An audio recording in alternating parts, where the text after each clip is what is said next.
Hello, the date is September 7th, 2023. Interviewee is Albert Levis. I'm the interviewer, Andriette Redman. We are in Manchester, Vermont, USA. Our language today will be English, and this is for the USC Shoah Foundation. Hello, can you tell me your name, please? It is Albert Levis, And what is you have a middle name? Jesula. And where were you born? I was born in Athens, Greece, in 1937, on July 13. Thank you. And what is your religious identity, or what was it before the war? It was Jewish. It changed a little bit during the Holocaust, as we were privileged to have false identity cards granted by the bishop in Athens, who was gracious because he wanted to help us through, knowing well that the Salonika Jews were deported. And then after the war, how did you identify in a religious way? We came back home and we were Jews again. And I was rebaptized in a sense. My name was back to Albert Levis because during the hiding time, we changed our identities. I was not only Christian, I was Nicholas Theologopoulos, which in Greek means Theos, Logos, the speaker of God. And I became a real expert on that topic. So would you say you were Greek Orthodox at the time? At the time, yes, I was doing my cross. We were going to church, and I was quite impressed by the wall paintings, the iconography on the ceiling of the churches. And I was looking, will the angels fly out of there at night? And did you have memories of being Jewish while you were in the Christian church? Did you have memories? Of course, I knew we were playing a game, we were hiding. And it was a kind of an awareness of our circumcision being a mark of and being afraid of exposing ourselves. And it particularly difficult with my young brother who was being potty trained back then. So I was aware that there was a secret, a big secret. And we were living very close to a German encampment. And I was very aware of wearing some pants that had a British label. Very aware of playing hide and seek. And once I scared my mother literally. I said, Germans are coming. My poor mother never forgave me for that. But I knew that this was a game, and I was happy to test it out. What was it about the British label that was dangerous? Just like the circumcision and identity of an ethnicity that was on the opposite side of the war. And why would the Germans be worried about a piece of clothing? They wouldn't, but I was aware of it. And where were your parents from? Where was what's your father's name? My father's name is Moise. My mother's name is Anna. They were both from the community of Yanina, but they had left Yanina a couple of generations before, when Yanina was annexed to the Greek nation in 1886, something like that, whereas the Greek nation was identified in 1821. The Yanina area still remained under Turkish control. And so that was the time when the family left Yanina. And in and moved to Volos, where uh, we established ourselves in a very successful way. And looking at the family history as a tree on a website, could see how there is a story of the family owning a big factory, one of the biggest factories in Greece. And the story goes that it was employing 900 people, 3 shifts around the clock. So it was very successful, and that explains a little bit the wealth of my father, because I was aware of the family as owning a beautiful home in Athens, surrounded by 3 acres of land, pretty much in the center of Athens. And it was a mansion in Athens. It was very unique. We owned a building in the center, in the commercial center, and we also had a factory. And the family, I was aware, had properties in Volos as well as in Ioannina. So that retraced the family as real estate that came down, but without my awareness of how this wealth was developed. But also the family was dispersed. And I had my father's sister, Fanny Besso, married to a doctor in Italy, in Milano. I had a cousin of my father's and also a brother of my mother's in Manchester, England, and cousins there. So I was aware of the family being spread out, but I didn't know how it had happened. And I didn't know what was the success story. I was very curious about some pictures that I found in the attic, which were pictures of a building in Salonika, which are later identified as Tuam Modiano, which is the big mall in Salonika, which was a very different culture. It was the Spanish Ladino-speaking community that had been installed there in the times of the Inquisition. And one of the big traumas in my awareness of the Holocaust was how I felt bad about being a survivor when all these good people were deported. You know, why did I make it? And what was my role in being a spokesperson for those innocent, good people who had been deported to their deathbeds? Do you know how to spell the area in Ioannina that you were talking about? That area where your shop was, or the factory, or the building? The factory was in Volos. Ioannina was the home for the Romaniotis Jews, a community that has survived there for 2,000 years, a community that was identified with Rome because the original community there was apparently from a shipwreck that had Jews going towards Rome, and they survived on the Greek shores. And so that is the story of that community that was pretty Greek in its own identity. And one of the characteristics of my family as a Jewish community is all we have straight noses. Nobody has a nose problem.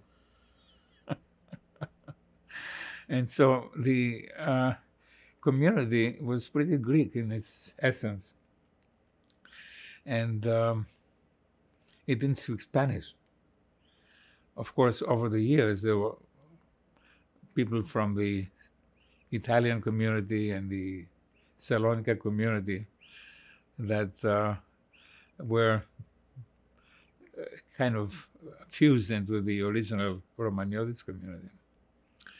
And there was a beautiful girl I was in love with as a high school student, and the name was Amarillo, which was a Spanish name. And the two communities, how did they mix? that was the curiosity that I found in the attic of our house by seeing the pictures of that mall in Salonika. That was probably an investment of my own family. Do you remember the name of the mall? Stoa Modiano. How do you spell that? Stoa means a building that is a pass-through. Modiano is the last name of the family that was the principal builders. But that family must have been related to my family as business partners. And what was the name of the factory in Volos? It had the names of one family, Marzukos, and the Levis family. So it was a combination of the two families, both Jewish, that had this factory. And how do you spell Marzukos? Do you know? Or Marzukos. And what did they make in the factory? What did they do? Fabric, and also knitting clothes. They're very successful, and in the website of the family, there's an image of that. So it was the first time that I recognized that. My father's family that moved to Athens, they had a factory. And as a kid, that was a job that I worked on. And I worked, and the first money that I earned there, I bought Gone with the Wind, in translation. And what did the material look like? What kind of fabric was it? In Volos, it was fabric. In the Athenian location, it was threads, weaving the thread for the factory, for the fabric. And did they employ? And it was spindles, a lot of spindles. And the name of a spindle in Greek is roka. So the name of the factory was Roka. Spindle. And who worked there? Do you know? After the war, when I joined the workers, there were maybe 24 workers working there. Eventually, the family sold the factory, sold the houses in Volos. It wasn't houses; it was half a square in the middle of the town, and the house in Ioannina. So I knew that we had roots all over.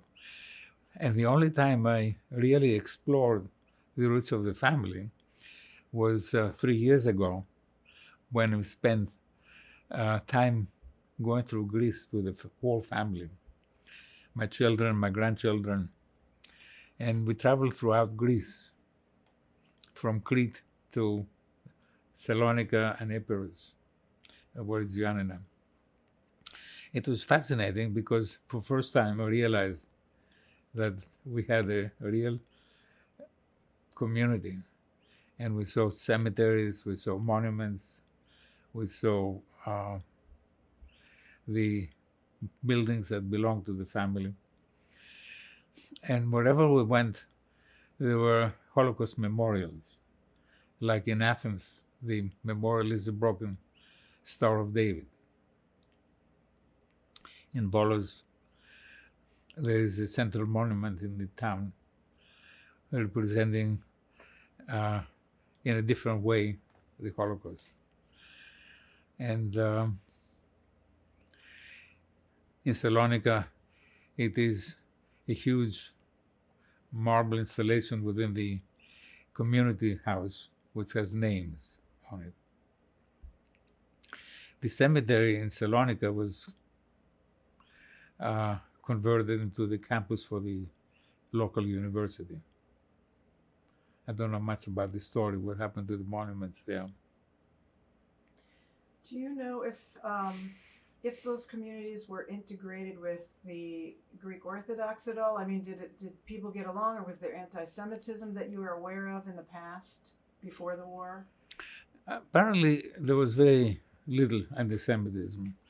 And there are two aspects that show the good relationship between Jews and Greece. One was a clock on the on the steeple of a church in the village where my father was born, which was given to the church by my grandfather.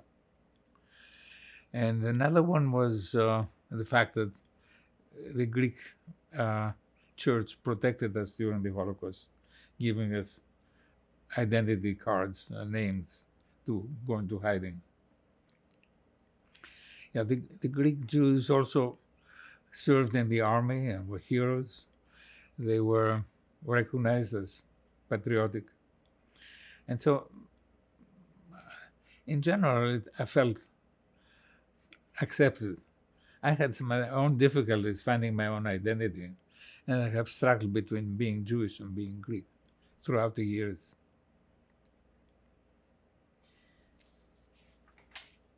How about your mother? What was her story? Where did she start and where did she go to, and then where did she? My mother came from Manchester. She used as her first language English, and she was having some difficulty with her spelling Greek language. And that from correspondence was mostly in English. My mother and her family began in England, and then they immigrated back to Athens, some of them. And where did they come before that? They were in Manchester, England. I came from Epirus, so Yanina being that community of Romaniotis that was very successful in Athens as well as in other countries. Do you know more about your family story on that side, like the ancestry, or the businesses, or what did they work at, or their lifestyle? I visited England when I was in high school and met my family in Manchester. And that was a brother of my mother's. And also there were cousins from my father's side. And so I enjoyed our English identity for summertime. And that is what I knew about the British part of the family. Then I was influenced by my father's sister, who was in Milano, married to a doctor, and who gave me the advice to go study medicine in Switzerland and also be a doctor.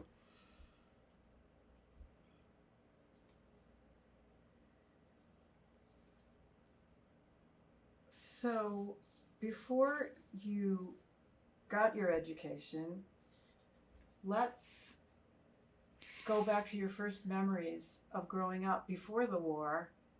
You were a boy. What was that like? What did it look like, smell like, the foods, the sounds? What do you remember? I have a set of pictures that present the family at a very early age. And it was interesting to see the relatives together, well dressed, and the children between them. I had a great relationship with my father's family as well as my mother's family. And I have a picture of my grandfather holding me on his lap. His name was Jesula, and so was mine. And a little bit behind the chair where my grandfather was sitting was my older brother, looking a little bit abandoned. But he's the one who was a little bit of a bully while I was growing up. For those who've never been to Greece, to where you grew up, what did the streets look like where you lived, like before the war? Or what games did you play? Well, it was very nice that we lived in a beautiful big house, 3 floors, surrounded by gardens. And there was a long stretch of a pergola that was decorated with grapevines, and always grapes in the summertime. And the house had also pergolas attached to the house. And so I remember that. I remember there was a big cistern, like a swimming pool, for water for watering the gardens, and we used to go there swimming as well as playing with the dogs in the area. I had a dog that followed me to school every day, which was originally, after the war. And I remember when we came back from the war, from the Holocaust, there was another war, which was the communist uprising, civil war, where the British protected the nationalist identity of Greece rather than the communists. And we were caught in that war, right in the dividing line. And airplanes were coming down to bombard the high school that was, a few blocks behind. And I used to play with the shrapnel. And I used to enjoy being in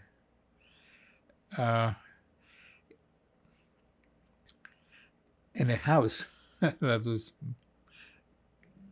the insides of a big palm tree that my father had cut down while he was recovering from his illness. He had an illness that he never really recovered, but apparently for some reason he had this big palm tree that was in front of the window cut up.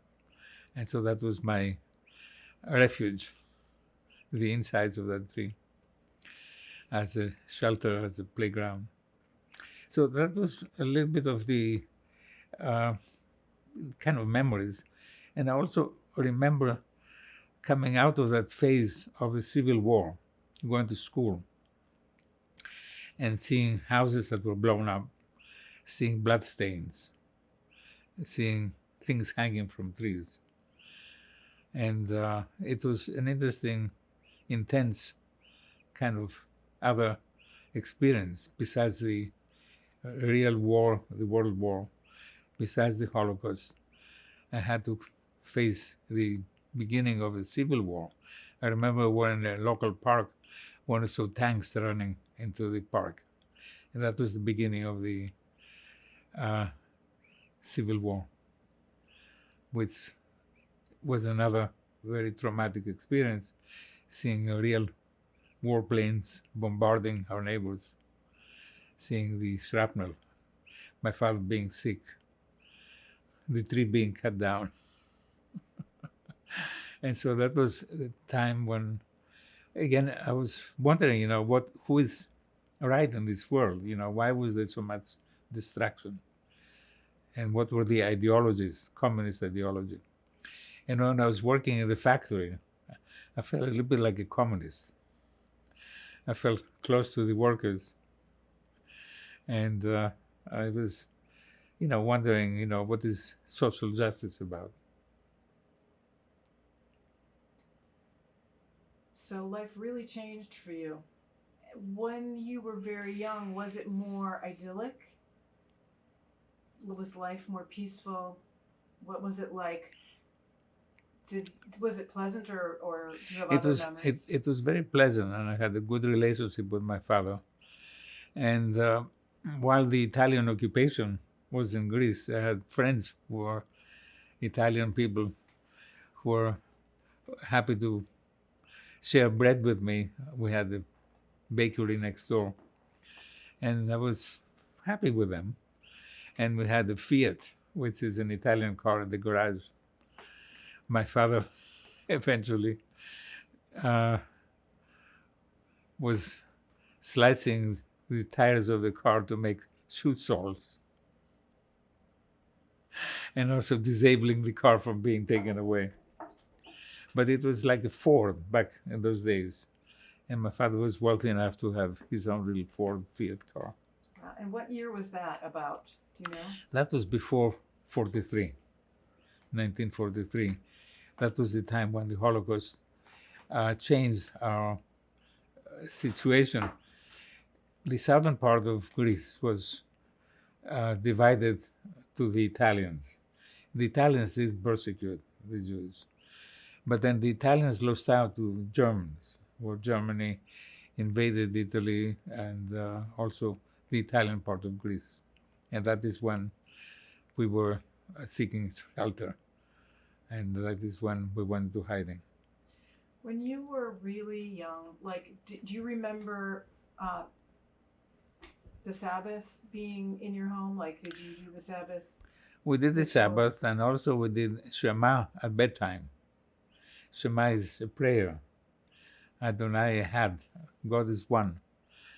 And that is something that I remember with my father. I didn't understand the words, but we did the prayer every night. Were there other rituals that you remember that were Jewish when you were young?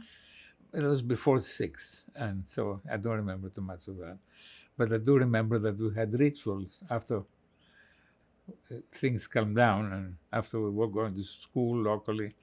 And we had a good friend of my father's, Dr. Alhanatis, who was a good friend of my father's, and he came on the holidays.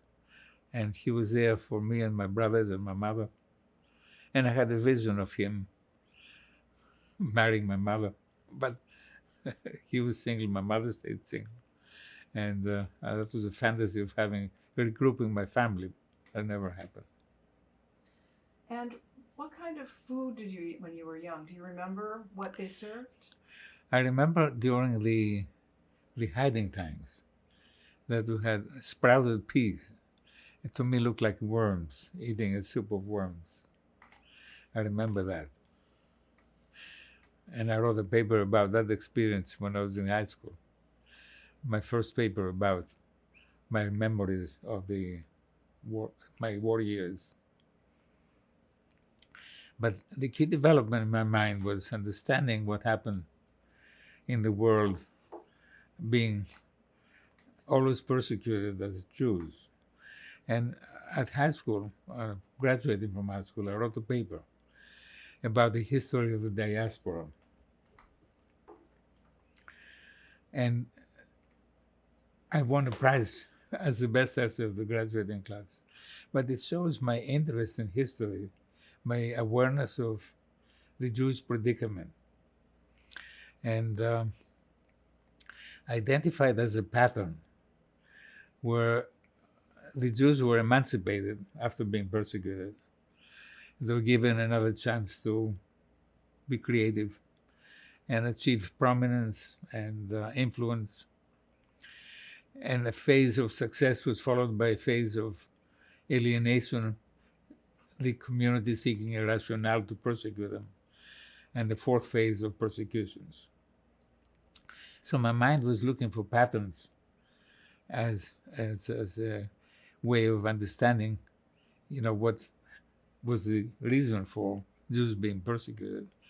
And I looked at the Jews not as victims, but as heroes, that they were capable to being reborn from the ashes, starting and challenging the communities wherever they were with their capacity to present a message of love, community, and the strength of family working as teams rather than as individuals.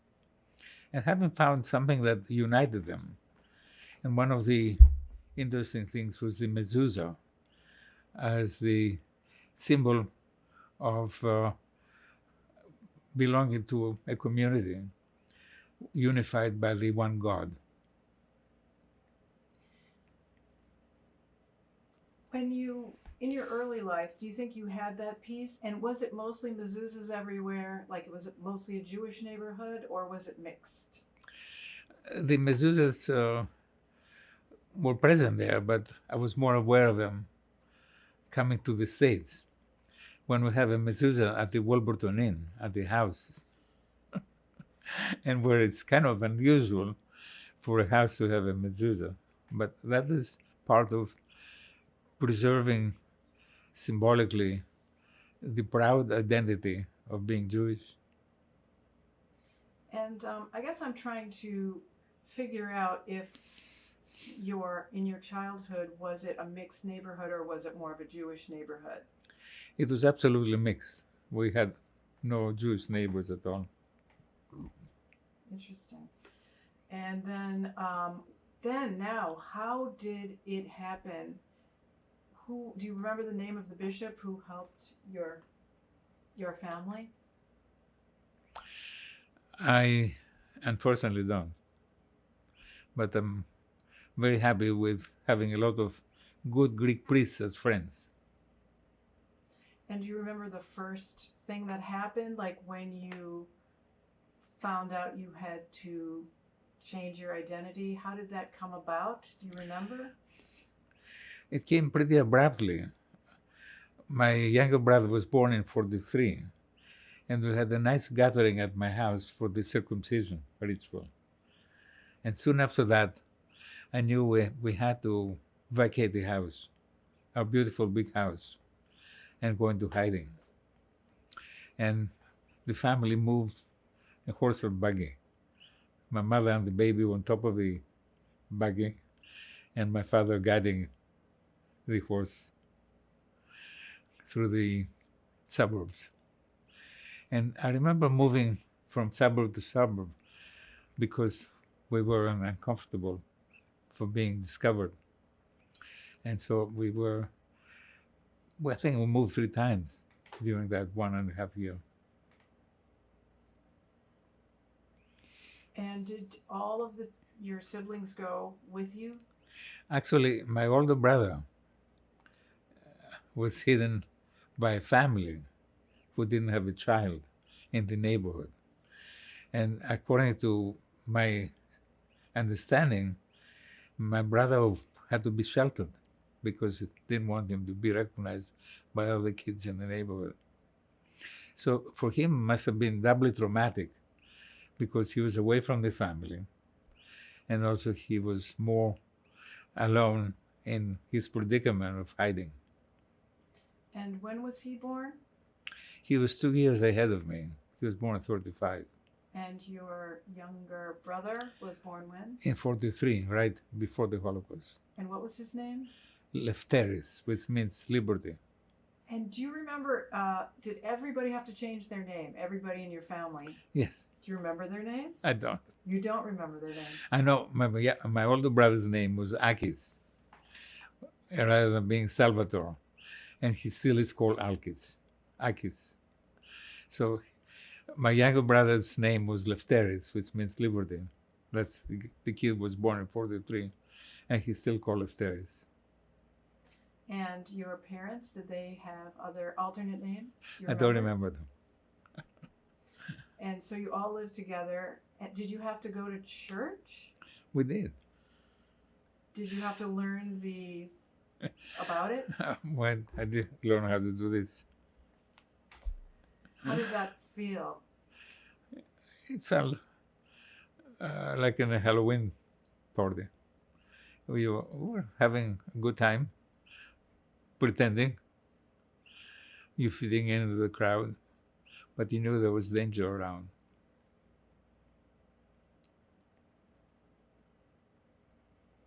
And what kind of education did you get then? My father taught me how to read and write. And he called me Spitha, which means sparkle, which was a flattering adjective. I guess he figured out I was smart. And I had an interesting debate with him about putting accents. The Greek words had accents, like accent aigu in French.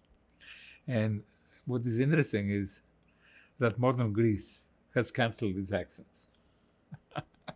So I was a pioneer in redoing the Greek alphabet at the age of the first grade.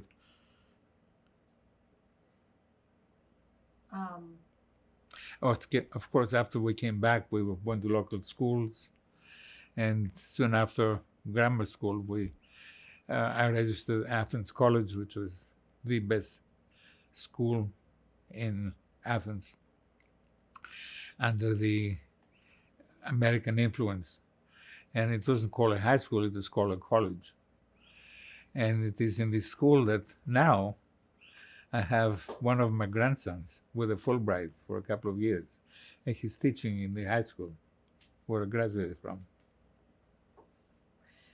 And did you get an education in mythology? Because you're very knowledgeable in that. When did you learn about Greek mythology? I grew in Athens. I grew up in Athens, going to school, always facing Acropolis and the Parthenon. Parthenon is the Greek temple for the Virgin.